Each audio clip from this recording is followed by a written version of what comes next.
Et mes cheveux, ils sont trop beaux aujourd'hui, wesh. Bref, hier j'ai essayé de tourner cette vidéo, mais il y a clairement quelque chose qui voulait pas que je la tourne. Déjà, quand je me suis installée, j'ai cassé mes rideaux, j'ai cassé un vase. J'ai essayé de faire la vidéo, je faisais que de bégayer. Mes propos étaient incompréhensibles. Je me suis dit, ok, c'est pas grave, tu l'as refait, parle bien. C'était pas mon jour hier pour faire cette vidéo. En fait, des fois, faut pas forcer, genre, c'est pas le jour, c'est pas le jour. Du coup, on refait, c'est pas grave. Alors, aujourd'hui, on se retrouve pour un contenu un petit peu 2016, un petit peu, voilà, un petit peu long parce que c'est un petit chat make-up. Donc posez-vous, préparez-vous avec moi, prenez votre petite boisson, on va papoter, ce sera peut-être un petit peu long. Et voilà. Alors, étant donné que j'ai pas de communauté, j'ai demandé à mes amis. Oula, faut pas que j'oublie de me maquiller. Attendez, on fait les choses dans l'ordre. J'ai mis un patch transparent pour les boutons. Si vous arrivez à me dire où est le patch, c'est impossible, il est vraiment invisible. Il est là. Bref, du coup, je me maquille et nous parlons. Comme je n'ai pas encore de communauté, j'ai demandé à mes amis sur mon compte privé Insta, genre j'ai mis une petite boîte à questions et je leur ai dit ouais, donnez-moi des idées de sujets pour un petit chat make-up. Sauf que qui dit ami dit réponse pas sérieuse. Voilà, elle n'est pas trop avancée avec ce genre de réponse. Non, en vrai, ils m'ont donné des sujets, mais en réfléchissant, c'était pas forcément ce de quoi j'avais envie de parler aujourd'hui, là, comme ça. Par contre, j'ai eu une réponse. Rien qui va. Dans mes sourcils, il n'y a rien qui va, je suis au courant. Mais je suis en train de les laisser pousser pour que ça aille mieux, justement. Donc oui, du coup, comme je disais, il y a eu cette réponse. J'ai décidé que j'allais prendre que cette réponse pour cette vidéo, parce que ça va me permettre de pouvoir divaguer dans plein d'autres sujets. Enfin, j'étais grave inspirée. Du coup, voilà. Bon, même si mes sourcils les ressemblent pas à grand chose, je vais quand même faire un petit passage en dessous pour essayer d'asymétriser le tout. Voilà. Non.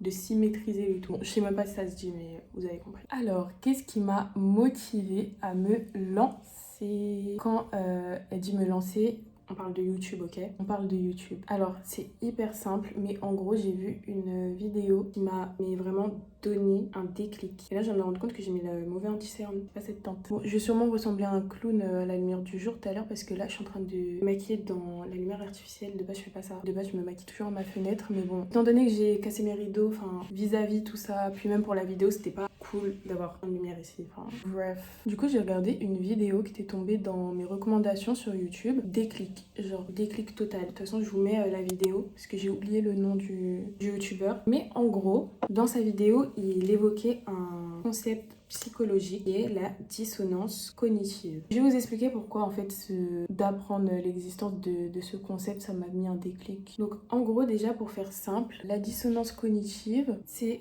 lorsqu'on se sent mal parce que nos actions ne sont pas alignées avec ce qu'on pense être le mieux pour nous. En gros, on a nos valeurs et on a ce qu'on fait. Et si nos valeurs et ce qu'on fait, ça concorde pas, bah on se sent mal. Voilà. C'est très très vulgarisé, mais je vais essayer de vous expliquer ça plus correctement par la suite. Donc pour rentrer un peu plus dans les détails, la dissonance cognitive, c'est lorsqu'on sait très bien, on sait qu'on est en train de faire ce qui n'est pas la meilleure chose à faire pour nous et on se trouve plein d'excuses. On se donne plein d'excuses de pourquoi on n'est pas en train de faire les choses qu'on est censé faire. On se donne plein d'excuses, on procrastine et cette procrastination ou du moins les agissements qui sont pas bons, ils vont se transformer en anxiété, en stress, en déprime, enfin bon bref, on va pas se sentir super bien. Regardez, ça va, non? Ils sont un peu pareils là. Bref, on va pas se sentir super bien. Et j'ai décidé d'arrêter. J'ai décidé d'arrêter d'être dans cette boucle infernale, je puis dire.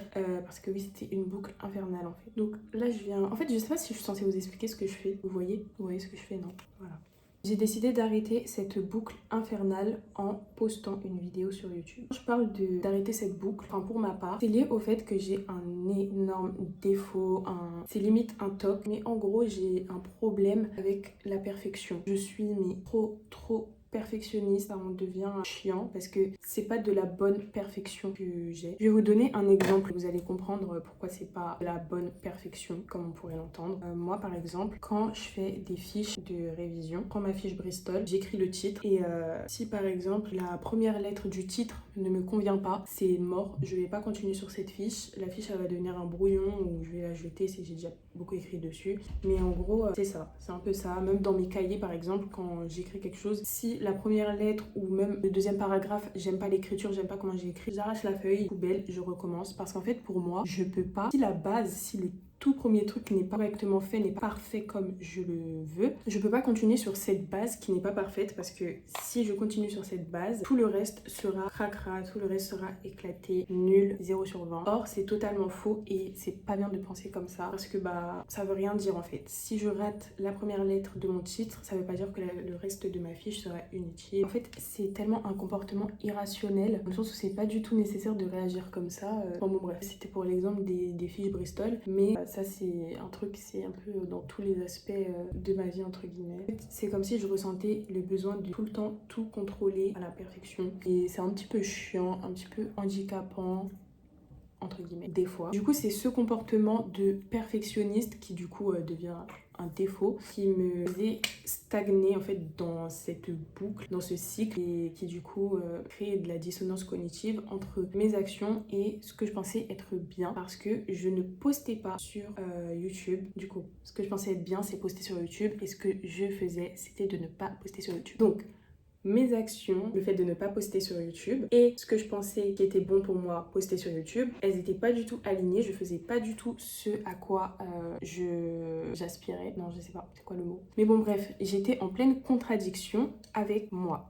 Avec moi-même. Je savais que je faisais quelque chose de mal. La chose que je faisais de mal, c'était de ne rien faire. Et du coup, j'arrivais pas à poster, non pas par peur du regard des autres, mais par peur du regard que je pose sur moi en fait. En parlant, j'ai totalement oublié de faire mon contouring gêné. Donc voilà, je me jugeais toute seule, je me condamnais toute seule en fait. C'était totalement débile, bien entendu. Puis j'ai compris, du coup, avec cette vidéo, avec plein d'autres vidéos en fait, parce que je me suis tellement droguée pendant les vacances de contenu de développement personnel, genre n'importe quoi. Non, pas n'importe quoi, parce que ça m'a permis de changer tout mon mindset. Mais bon bref, revenons à nos moutons. J'ai compris que je serai jamais parfaite à 100% en commençant quelque chose, ok? On peut pas commencer directement parfaitement, c'est quasi impossible, enfin c'est juste logique. Du coup, je me suis dit, ok, je serai jamais prête à 100%, mais c'est pas grave, je poste quand même. Et ce que je suis en train de dire, ça vaut mais pour tout, hein. Ça vaut pas que pour poster des vidéos, ça vaut pour tous vos projets, tous vos hobbies, tout ce que vous avez envie de faire. Moi, je m'achète des nouveaux pinceaux parce que les pinceaux AliExpress, là, j'en peux plus. Les années que je les ai, je suis même pas sûre qu'ils estompent mon truc. Je suis en train d'appuyer comme une gueudin sur mon visage. Alors, je vais vous faire une confession, mais en gros, faut savoir que avant les 2 vlogs qui sont actuellement sur ma chaîne, j'avais tourné 2-3 vlogs et aujourd'hui, ils sont dans la corbeille.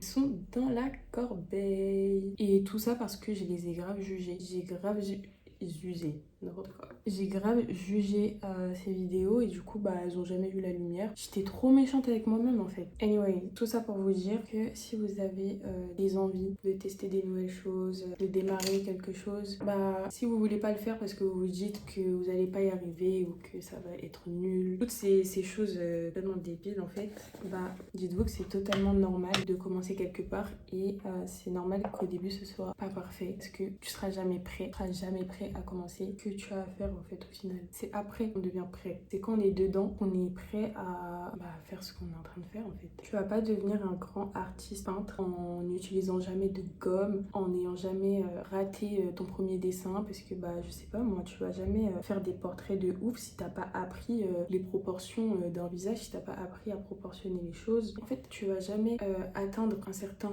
niveau de grandeur, on va dire, si tu prends pas de risques, si tu te limites au fait que ça va pas marcher et que ce sera pas parfait dès le début. C'est normal. Les gars, j'ai trop le sentiment que j'ai ressemblé à un clown après. Du coup, j'ai posté mes vidéos que j'aime pas tellement, pour être honnête. C'est pas ce à quoi je m'attendais, mais j'ai été gentille avec moi et je me suis dit, ok, tu as quand même travaillé sur ces vidéos. J'ai fait un travail de montage quand même. J'ai édité mes vidéos et ça, en vrai, j'en suis plutôt fière. C'est une partie de mes vidéos que j'aime bien, c'est le montage. Du coup, voilà, j'ai posté mes vidéos et quelque chose qui illustre plutôt bien mes propos au final, c'est que ma première vidéo, je trouve que le contenu est plutôt light en soi, enfin rien de très intéressant, mais le jour où je l'ai posté, j'étais trop trop heureuse. Mais vous imaginez pas comment j'étais heureuse. Genre, quand j'ai appuyé sur publier et tout, j'avais les larmes aux yeux. Un peu une drama, mais genre c'est réel. J'étais trop contente d'avoir enfin posté une vidéo sur YouTube pour la première fois de ma vie. Alors que ça, c'est des trucs... je pense qu'on est beaucoup, hein. On est beaucoup, genre depuis qu'on est en primaire, on a envie de poster des vidéos sur YouTube. Genre, je sais pas, j'étais trop contente. Même si c'était nul, j'étais archi contente. Faut savoir que les vidéos là, je les poste, je les re-regarde jamais. Hein. Là, les vidéos, elles sont postées. Je vais plus jamais les re-regarder. Parce qu'en fait, je me connais à 100%. Et je sais que si je regarde les vidéos, je vais les supprimer. Déjà, quand je fais le montage, pour voir comment j'ai envie de me frapper. Quand je fais le montage, je suis en mode mais what the fuck. Mais du coup, pour en revenir à nos moutons, encore une fois, j'ai l'impression qu'à chaque fois, je divague un peu trop. J'ai posté mes vidéos. Et ça m'a libérée d'un poids. Mais je vous parle sérieusement, ça m'a libérée d'un poids émotionnel, enfin un poids qui était dans ma tête en fait. J'étais plus en train de me dire toutes les semaines ouais, faut que je commence ça, faut que je commence ça, faut vraiment que je filme, faut vraiment que je fasse ça. Non, maintenant je le fais et c'est tout genre... Et du coup, j'ai totalement éliminé la dissonance. Bon, je l'ai pas éliminée dans tous les aspects de ma vie, mais bon, ça c'est pour une autre fois. Éliminé au moins dans ce projet YouTube. En fait, j'aime pas trop dire ce projet parce que c'est pas trop un projet en soi, c'est juste un truc que j'aime faire et je me voyais pas trop genre mourir sans avoir fait ça, ouais, sans avoir testé et tout. Mais bref, en tout cas maintenant je me sens mieux par rapport à ça, d'où l'importance d'aligner ses actions avec ses valeurs. Agis comme tu penses qu'il est bon d'agir pour toi, pour que tu te sentes bien et ça fera que payer, voilà. Donc oui, on se sent mieux quand on fait ce qu'on se dit qu'on va faire ou qu'on doit faire. Et en fait, c'est comme ça qu'on acquiert de la confiance en soi. Nouveau sujet, la confiance en soi. En vrai, j'ai pas trop envie de divaguer sur ça. Mais en gros, c'est ça. Parce que je vais vous illustrer ça avec un exemple très simple. Imaginez, vous avez un ami et vous vous donnez rendez-vous lundi à 10h. Vous allez au rendez-vous et votre ami, il vient pas et vous dit finalement, je viens avec 1 heure de retard, je suis désolée, je serai là à 11h. Il arrive à 11h. Maintenant, le lendemain, vous redonnez un rendez-vous à 10h. Vous êtes là à 10h. Votre ami, il vous envoie un message. Bon, écoute, je suis encore désolée, j'ai encore du retard, je vais encore arriver à 11h. Un petit peu chiant là, qu'est-ce qui joue à quoi? Deuxième retard, 11h on se voit, et voilà. Maintenant, troisième jour, il vous refait la même. Là, vous commencez à vous dire, bon, écoute, t'abuses un peu. Jeudi, on se donne rendez-vous à 11h. Comme ça, c'est bon, t'arrives à 11h. Quoi. Et il vous dit, non, t'inquiète, on déplace pas l'heure et tout, je serai là à 10h et tout. Sauf que jeudi à 10h, il est pas là. Bref, il vient tout le temps à 11h. En fait, il vient tout le temps en retard. Au bout d'un moment, quand cet ami vous dit, je suis là à 10h, MDR. Vous avez plus confiance en ce que la personne va vous dire parce qu'elle vous a prouvé le contraire un nombre de fois assez suffisant pour que vous n'ayez plus confiance en la personne, en ce qu'elle vous dit. Donc là, vous avez plus confiance en votre pote sur le fait qu'il vient à 10h. Et ben en fait, c'est pareil avec vous. C'est tout pareil avec vous. Vous vous dites oui, à partir de demain, j'arrête le sucre. Et le lendemain, vous mangez du sucre. Et après, vous dites non, finalement, je commence lundi prochain. Parce que ça aussi, par contre, faut arrêter. Pourquoi attendre les lundis pour commencer quelque chose? Ça m'arrive de faire ça. Mais en vrai, de vrai, tous les jours, c'est la même chose. Enfin, en fait, ça, c'est juste encore une excuse pour rester dans sa dissonance. Vous voyez ou pas? Mais bref, oui, du coup, c'est pareil avec vous. Si à chaque fois vous vous dites je vais commencer ça, je vais commencer ça, je vais commencer ça, je vais commencer ça, et au final vous commencez jamais, bah, vous avez plus confiance en vous-même, vous avez plus confiance en vous, vous vous donnez des rendez-vous tout seul avec vous-même, vous y allez même pas, donc vous avez plus confiance en vous tout simplement. Alors que si justement vous forgez cette confiance en faisant ce que vous vous dites de faire, là vous allez acquérir de la confiance en vous, là vous allez avoir confiance en vous parce que vous savez que ce que vous dites que vous faites, vous le faites. Voilà, j'ai dit que j'allais pas trop m'étaler dans la confiance en soi. Donc j'ai arrêté là, mais en gros c'est ça, il faut faire ce que vous dites de faire et arrêter de vous trouver des excuses, de vous trouver 1000 excuses, parce qu'en fait les excuses c'est juste ton cerveau qui cherche à avoir raison, parce que l'être humain on est comme ça, on est créé comme ça, notre cerveau il cherche toujours à affirmer ce qu'on pense et du coup vos excuses c'est juste pour vous faire croire que c'est pas vous en fait, alors que c'est vous à 100%. Le problème il est là, il est dans ta tête, c'est pas j'ai dit que j'arrêtais le sucre, mais bon, ma copine elle a ramené des crêpes ce matin, j'allais pas refuser. Non, c'est pas parce que ta copine elle a ramené des crêpes que t'as flop ton challenge en fait. C'est parce que toi, t'avais envie de manger les crêpes. Arrête de mentir un peu. Arrête de te mentir à toi-même. Du coup, le problème il est là, il est dans son cerveau. Et c'est pour ça que la base des trucs, j'aurais pu commencer par ça en vrai, mais la base des bases, c'est de reprogrammer son cerveau, de à Z. Parce qu'en fait, vous remarqueriez qu'on est rempli de croyances limitantes. Des croyances limitantes sur nous-mêmes, sur notre propre potentiel, des croyances aussi négatives. En fait, ces croyances-là, elles sont tellement ancrées parfois. En fait, il faut juste les bannir. Il faut les bannir et faire un reset complet en fait de son cerveau, de son mindset en général. Du coup, j'étais en train de vous dire, bannir ces petites voix insécures de votre tête, de votre cerveau. Parce qu'en fait, ces petites voix, elles ont juste peur. On peut avoir peur, mais il faut bannir ces pensées et aller au-delà de ces peurs. Parce que, disons qu'il faut que votre peur soit moins forte que votre désir d'aller vers cette chose que vous voulez faire. Franchement, des fois, si vous comprenez ce que je dis, où je veux en venir, vous êtes vraiment des boss parce que je pense que des fois, c'est pas trop compréhensible. Mais bref, vous savez que même en changeant de votre mindset comme ça, vous avez tout à gagner, rien à perdre. Mais genre, vraiment, tout simplement parce qu'une fois que vous aurez acquéri ce mindset-là, vous allez vivre votre vie comme vous l'entendez. Parce qu'en fait, c'est à nous de choisir. C'est à nous de choisir si on veut voir le verre à moitié vide ou si on préfère le voir à moitié plein. C'est clairement à nous de faire ce choix et on l'oublie et du coup, il y a beaucoup de personnes qui voient le verre à moitié vide alors qu'on a le choix de le voir à moitié plein aussi. Donc, soit vous voyez à moitié vide, vous êtes tout le temps dans une négativité constante et en fait, vous vous infligez ces pensées-là, vous infligez cette négativité, vous subissez votre vie en fait, vous n'êtes pas en train de la vivre. Alors que du coup, au contraire, soit vous décidez de vivre votre vie, de trouver du positif un petit peu partout et de voir le verre à moitié plein. Bon, bien sûr, on est humain, hein. Si votre chien il meurt demain, ça va être un peu compliqué de voir du positif là-dedans. Mais c'est un état d'esprit en fait, c'est un état d'esprit pour tous les aspects de la vie. Je ne parle pas forcément des événements comme cela par exemple, mais c'est important partout de relativiser et de ne pas se laisser guider par ses émotions. Je ne vous dis pas de ne pas avoir d'émotions, il faut avoir des émotions, il faut les vivre. C'est très très important de ne pas les refouler au fond de soi.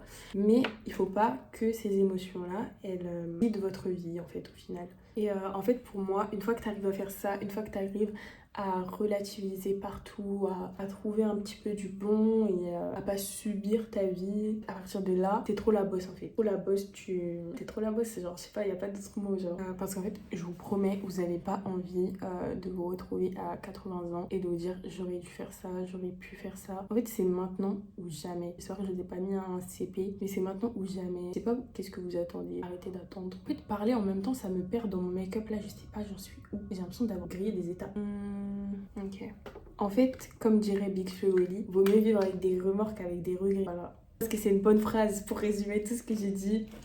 Une très grande citation au final. C'est réel. Bon, attendez, là, je me concentre pour faire mon liner.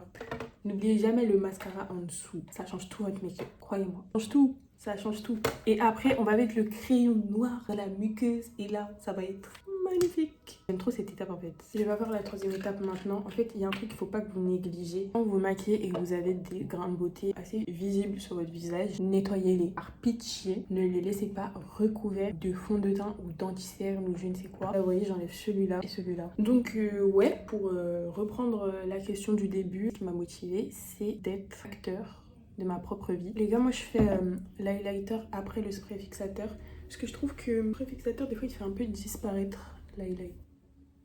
Je me suis fait une bouche asymétrique. Voilà la troisième étape, les gars. Le crayon noir. Ouh, le bruit était trop satisfaisant. Attendez, je le fais.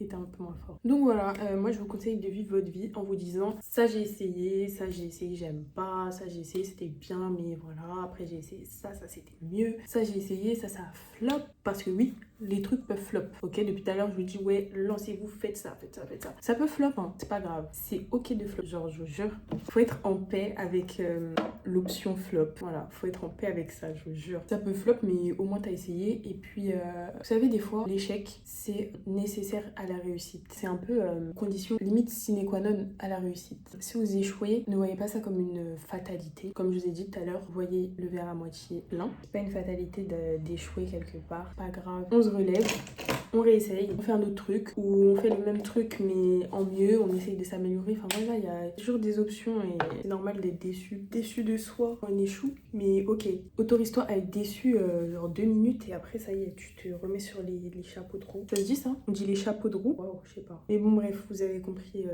où je voulais en venir. Anyways, le make-up,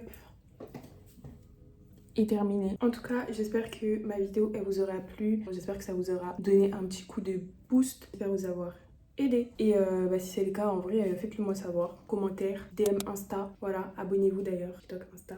Je vais vous dire à la semaine prochaine pour une nouvelle vidéo. Et voilà, petit pouce bleu s'il te plaît. Voilà, s'il te plaît, tu mets le petit pouce parce que ça fait plaisir en fait. Voilà. N'oubliez pas que vous pouvez tout faire. Votre seule limite, c'est vous-même en quelque sorte. Je trouve que c'est une bonne phrase de fin ça. Vous êtes votre seule limite et ne vous limitez pas. Moi, je vous fais des gros bisous. À la semaine prochaine du coup, je l'ai déjà dit.